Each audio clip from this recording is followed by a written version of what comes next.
أعوذ بالله من الشيطان الرجيم.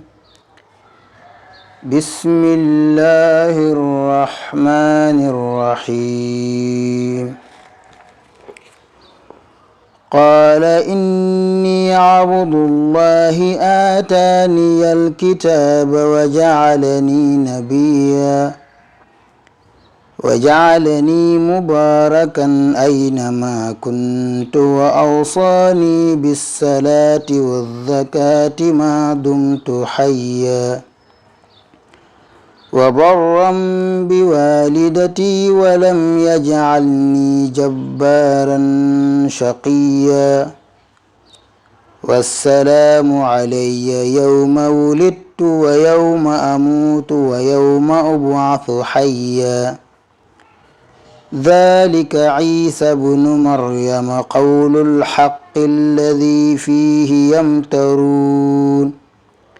ما كان لله أن يتخذ من ولد سبحانه إذا قضى أمرا فإنما يقول له كن فيكون وأن الله ربي وربكم فاعبدوه هذا صراط مستقيم فاختلف الأعضاب من بينهم فويل للذين كفروا من مشهد يوم عظيم أسمع بهم وأبصر يوم ياتوننا لكن الظالمون اليوم في ضلال مبين وأنذرهم يوم الحسرة إذ قضي الأمر وهم في غفلة وهم لا يؤمنون إنا نحن نرث الأرض ومن عليها وإلينا يرجعون واذكر في الكتاب إبراهيم إنه كان صديقا نبيا إذ قال لأبيه يا أبت لم تعبد ما لا يسمع ولا يبصر ولا يغني عنك شيئا يا أبت إني قد جاءني من العلم ما لم يأتك فاتبعني أهدك صراطا سويا يا أبت لا تعبد الشيطان إن الشيطان كان للرحمن عصيا يا أبت إني أخاف أن يمسك عذاب من الرحمن فتكون للشيطان وليا قال أراغب أنت عن آلهتي يا إبراهيم لئن لم تنته لأرجمنكم واهجرني مليا قال سلام عليك سأستغفر لك ربي إنه كان بي غفيا وأعتزلكم وما تدعون من دون الله وأدعو ربي عسى ألا أكون بدعاء ربي شقيا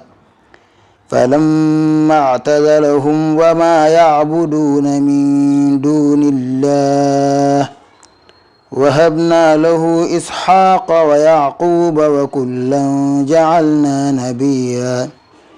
ووهبنا لهم من رحمتنا وجعلنا لهم لسانا صدق عليا واذكر في الكتاب موسى إنه كان مخلص وكان رسولا نبيا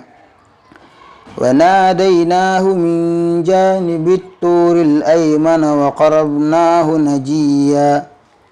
وهبنا له من رحمتنا أخاه هارون نبيا واذكر في الكتاب إسماعيل إنه كان صادق الوعد وكان رسولا نبيا وكان يأمر أهله بالصلاة والزكاة وكان عند رب مرضيا واذكر في الكتاب إدريس إنه كان صديقا نبيا ورفعنا مكانا عليا أولئك الذين أنعم الله عليهم من النبيين من ذرية آدم وممن حملنا مع نوح ومن ذرية إبراهيم وإسرائيل وممن هدينا واجتبينا إذا تتلى عليهم آيات الرحمن قروا سجدا وبكيا صدق الله العظيم bu neexee rek si man la bu neexul si yéen la